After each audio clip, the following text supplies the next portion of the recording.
Good afternoon, everyone, and welcome to this session of LitFestX.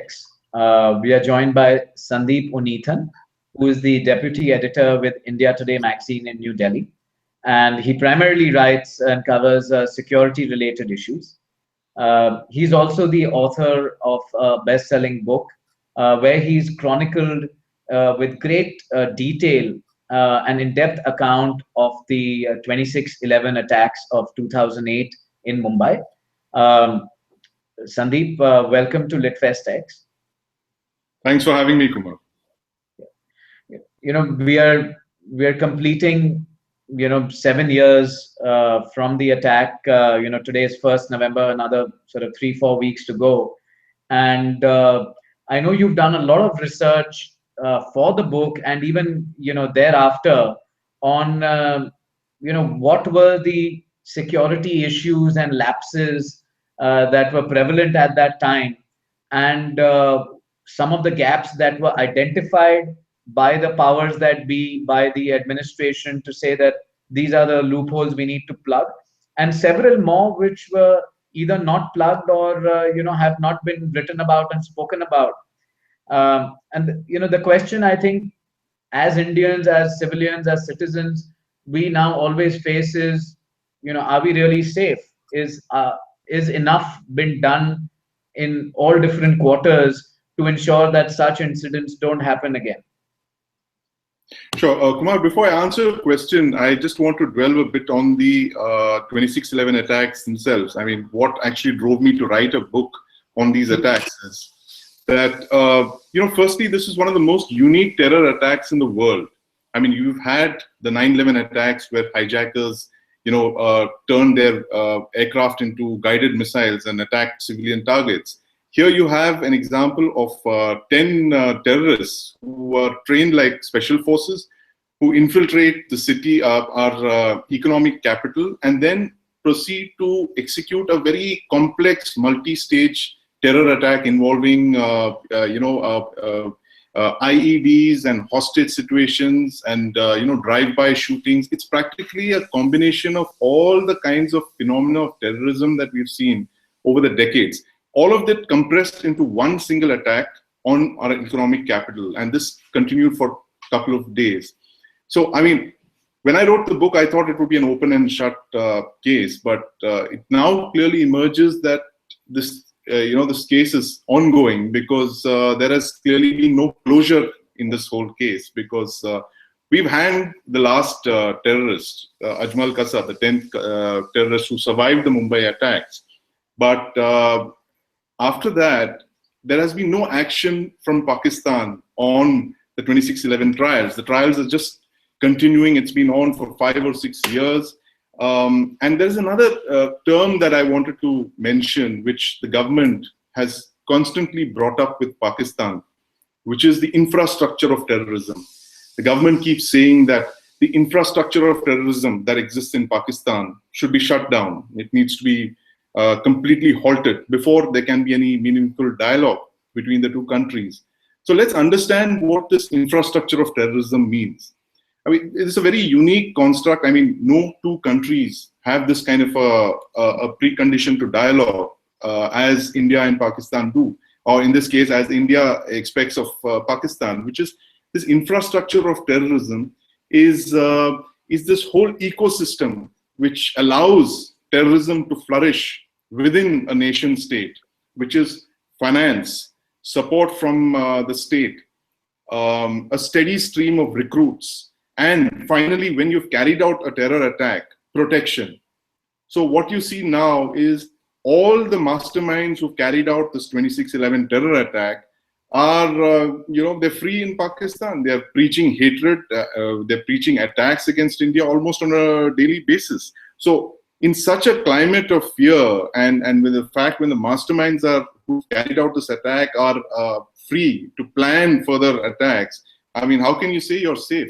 I mean, not very long ago in August, you had a deadly terror attack in Gurdaspur, which was basically aimed at a passenger train, and which finally ended in a siege of a police station. So there are always these constant reminders that this entire infrastructure of terrorism that we know of in Pakistan is intact, and it continues to send terrorists across the border to carry out their deadly missions. And Sandeep, even recently when the local police, I remember, caught terrorists crossing over from the border. That young boy who then Yes. identified his family in Pakistan, and the media confirmed. I think some sections of the media had called the parents of that boy, and there was clearly a sense of indifference. In those people to say that yes, this is who we are and this is what we do, without an iota of guilt or fear about engaging in such acts. That's correct. Guilt and fear, what you mentioned, or even the admission that, this kind of infrastructure exists within Pakistan, and the fact that we have to do more to curtail this, to ensure more such kasabs don't cross over and are caught, while they're executing their deadly acts. That doesn't exist in Pakistan. But however, I must say that in the last few months, there have been a lot of voices emerging from Pakistan to suggest that this sponsorship of terrorism is costing them dear. Because just last week, last Sunday, in fact, General Musharraf gave an interview to a Pakistani TV channel where he explained very, very starkly how this Pakistani state was encouraging terrorism. He actually calls them freedom fighters. He says that we trained and supported these freedom fighters first against the Soviets, then later against India in Kashmir to fight the Indian armed forces. And then he notes that unfortunately now they've become terrorists. And the realization has been partly because Pakistan has since 2007 been suffering terrorism. It's been, literally thousands of Pakistanis have been killed by this kind of sponsorship of terrorism, which has kind of backfired on them.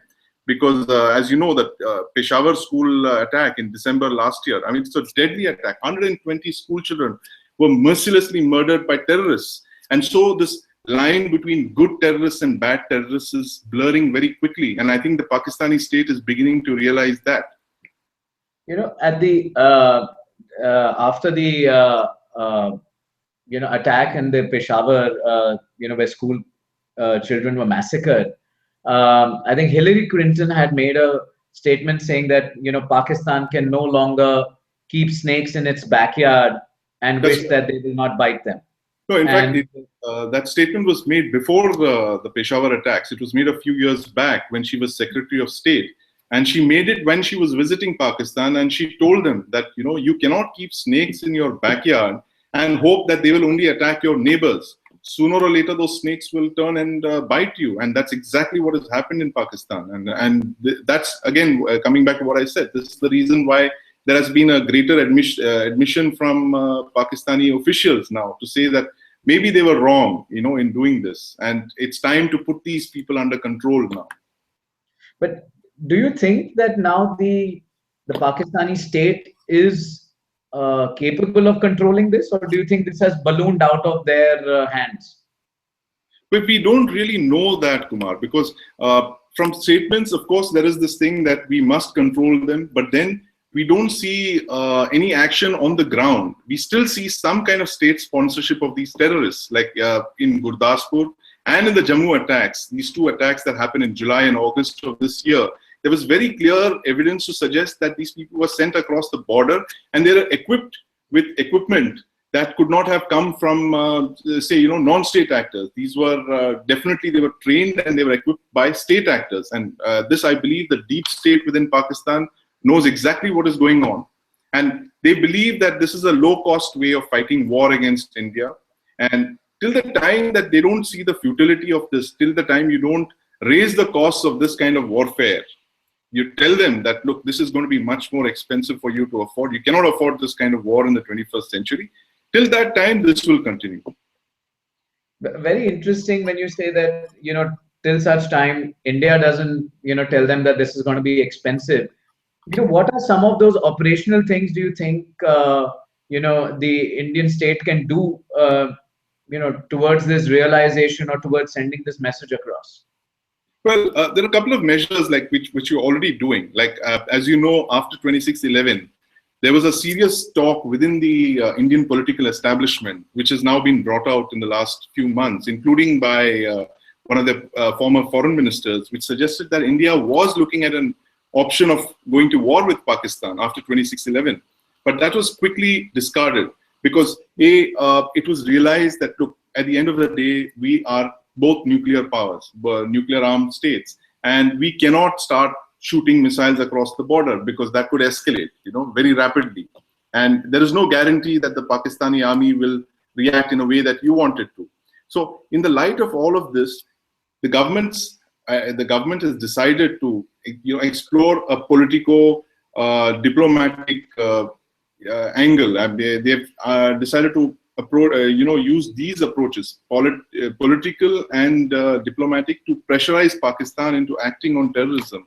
I mean, of course, the military option is a non-option as of now, and the covert action. I mean, I'm not even going into that. I mean, I don't think that exists anymore because responsible countries do not send terrorists across the border like Pakistan does.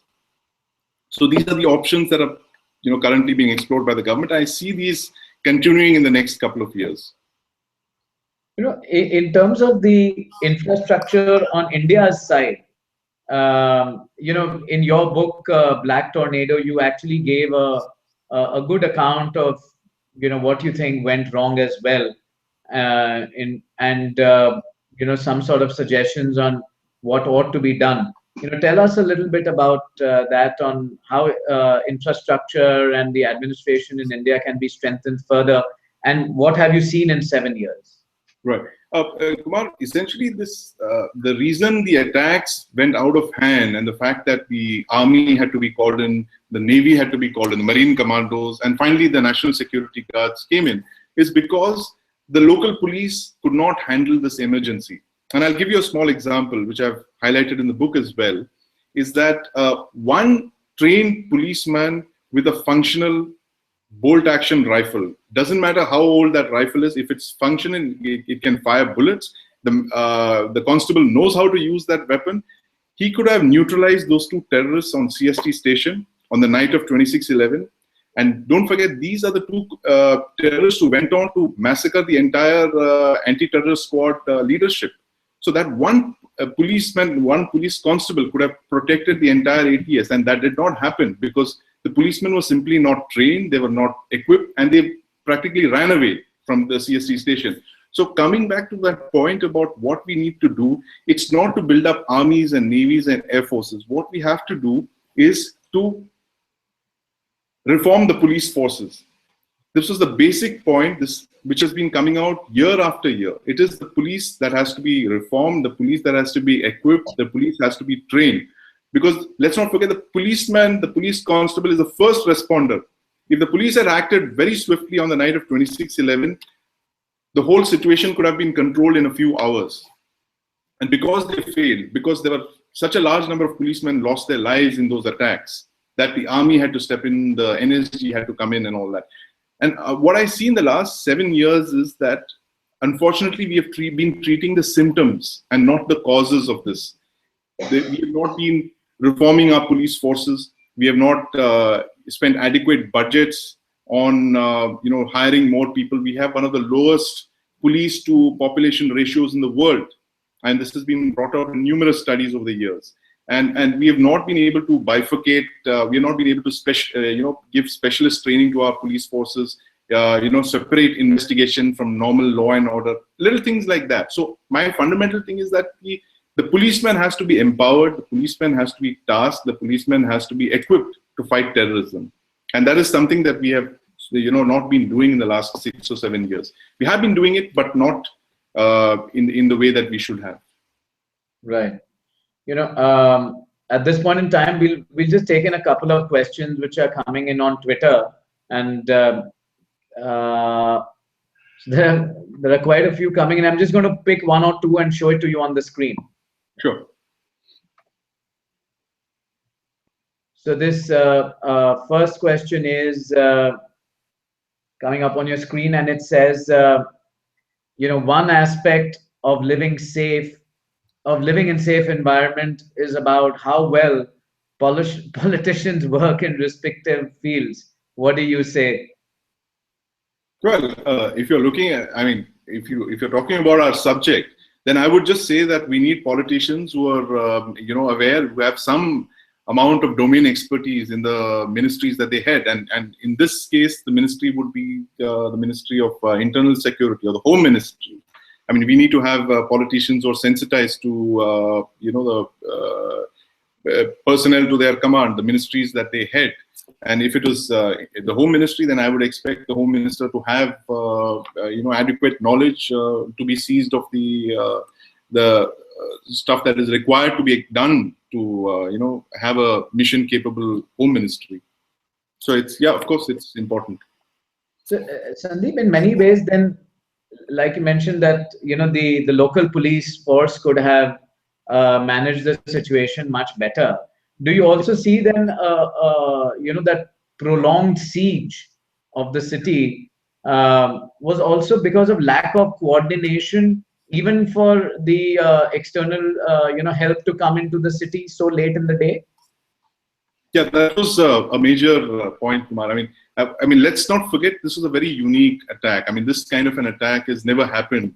I was in Israel last year, and even they've been with their history of counterterrorism. They said that, look, we have handled single sieges. We're very capable of that, where all the resources of the state come on to one siege. But obviously, terrorists are not going to do what you expect them to do, right? So that's how they planned these multiple sieges to confound us. And when that happened, like you mentioned, this problem of coordination between the center and the state, that came into fore. That the different agencies could not bring in their resources on the ground. You had different people speaking in different voices and all of that, and there was serious lacunae in personnel and equipment and all that, because of which the sieges could not be handled in the time that they should have been, ideally in 24 hours or so. So yes, that was a major point. Also wanted to, touch upon the role of media during those days of the attack. I mean, clearly, I think we all agree that there were some parts of the media which were not entirely responsible, especially on television, where Yeah. they were, having conversations with people, civilians inside, and asking them to reveal their identities, asking them to reveal their location within the hotel, so on and so forth, without realizing that they are giving away crucial and what could be life-saving information out to the hands of the terrorists who would also be seeing this. So after the attack, and after this realization, has there been some sort of a code, or do's and don'ts that even media agencies should be following in the event that something of this sort happens? Yes, Kumar. I mean, 26/11 again was a watershed, as in the media went in completely blind, not knowing that how terrorism had changed, as in the fact that let's not forget, this is the first terror attack in the world where you have the mastermind sitting across the border and exercising command and control, directing their foot soldiers throughout the attack. Right, almost 70 hours, these guys were in complete control, and the media had no way of knowing that. So they made a lot of mistakes, which you just mentioned. I mean, the fact that they broadcast the location of some of the victims, and which could have jeopardized their lives. But I also blame the government for not having come in at the time that they should have. And there is a manual which suggests what the action for the government is to be done in the case of the NSG entering the scene, for instance. They're supposed to have a single point briefing, which they were not able to do, unfortunately. And 7 years hence, I think there has been greater sensitization in the media. For instance, if we are told that this is a red line, you cannot cross it. I mean, I think by and large, the media now understands that it's in everyone's best interest that we don't telecast anti-terrorist operations live. And if you saw the Gurdaspur attack, that is something that was followed, because for a couple of hours there was absolutely no live feed of the attacks. I mean, nothing to benefit to give an advantage to the terrorists. Right, right. There is a lot of talk every time India goes into budgeting mode. about our defense budgets, and there are voices on either side which are talking about the size of the budget in comparison to our other subsidies, and in comparison to what can be done for the poor, so on Yeah. and so forth. And clearly, when attacks of this nature and this scale happen, as a civilian, one questions, you know, where is all this money being spent, and is it being spent just at the borders? Is it being spent, on a certain fashion which still is not benefiting the average citizen? Or when do we get to see the benefits of this spend? And what has been your sort of research and insights into this whole business of keeping infrastructure available for these sort of eventualities? Right. You've raised a very valid point there, Kumar. The fact is that we spent over the equivalent of over $40 billion on our defense budget, and it doesn't even get a 5-minute debate in Parliament. I mean, there is absolutely nothing in Parliament. There is no debate which says that, look, how's that money being spent? What are you spending it on? These are our threats. I mean, what capabilities have you built up to ensure that these threats are being addressed effectively? That debate is not there. And, until the point that you don't have MPs standing up and questioning the government on this, or, or the civilians questioning the government on what kind of capabilities are being built up, we are not going to have that, unfortunately. And not only the defense ministry, even the home ministry and any ministry that's concerned with security. Like, for instance, in Mumbai, I mean, I want to know, as a Mumbaiker, 7 years hence, why has the city not got a CCTV grid? I mean, this is something that could have saved lives in 2611. And the CCTV contract has been tendered and retendered and tendered again so many times in the last 3 or 4 years. You're aware of that. I mean, why isn't there a public outrage when such, very, very important vital security infrastructure is not implemented? I mean, we have more outrage over, say, beef than there is over the lack of security or training of police officers, So these are issues that really need to be raised and debated, and we shouldn't have to, God forbid, wait for a terror attack for these issues to come up. True, very true. We'll take in another question coming in from folks on Twitter. So this one's coming up on your screen now. And it says, do you think nobody's safe in today's environment, given that terrorism is a global threat? Yeah, I mean, that's a very valid point there. I mean, it's a good question because, we're living in an age of ISIS.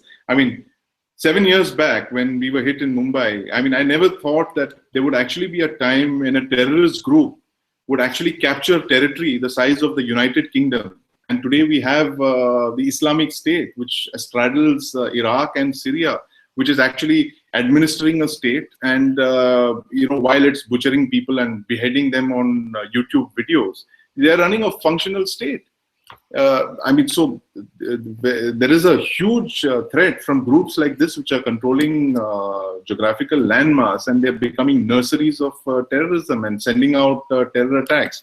And let's not forget, ISIS is one of the most sophisticated terror groups in the history of man, because if you've seen some of their videos, they're so effective. They're able to recruit, and they're able to attract literally thousands of people from all across the world. I mean, including India. You have people from the West, from Scandinavian countries, who just drop everything, their families, friends, everything, and just come straight to fight the so-called holy war in the name of ISIS. So, I mean, in a time like this, I mean, this is one of the very big threats to peace and civilization. Right. And Sandeep, do you see generally, I mean, not just India, but do you see states, nations being capable to even fathom the kind of risks lurking out there, given ISIS, given the sort of advent of, very professionally run, managed terrorist organizations?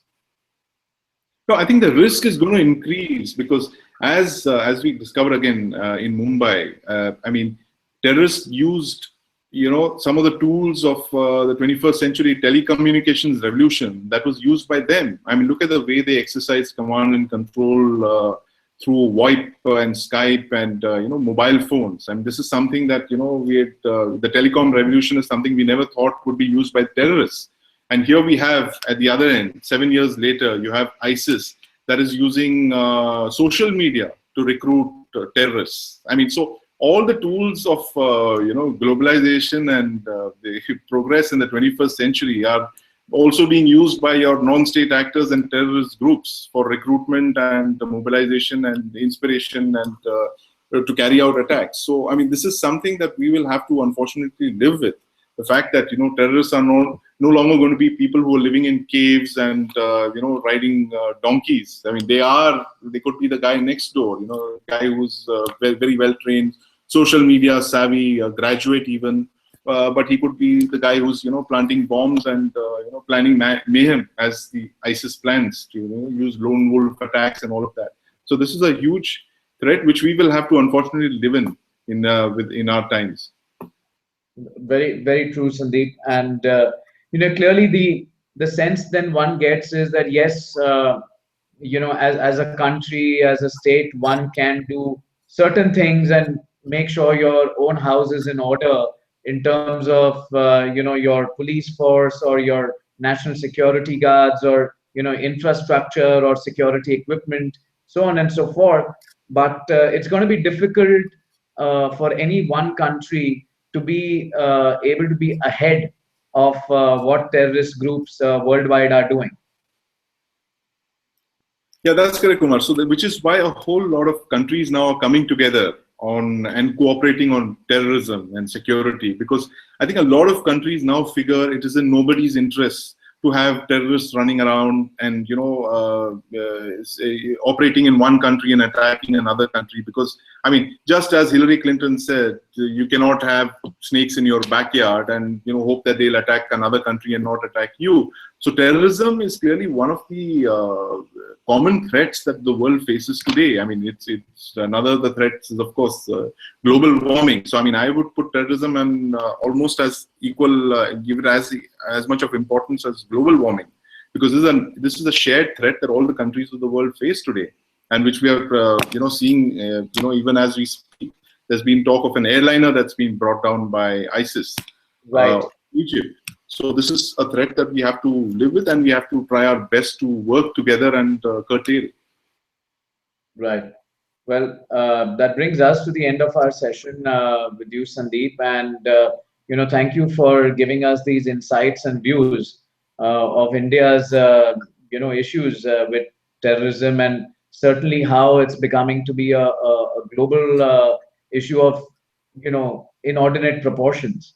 And we can only hope that in time to come, terrorist groups also realize that these are not ways to fight a war or to get their point across, whatever that point may be. And we also hope that governments can strengthen their own houses and ensure the safety and security of our civilians. All right. Sure. Great. Thank you so much, Sandeep. Take care.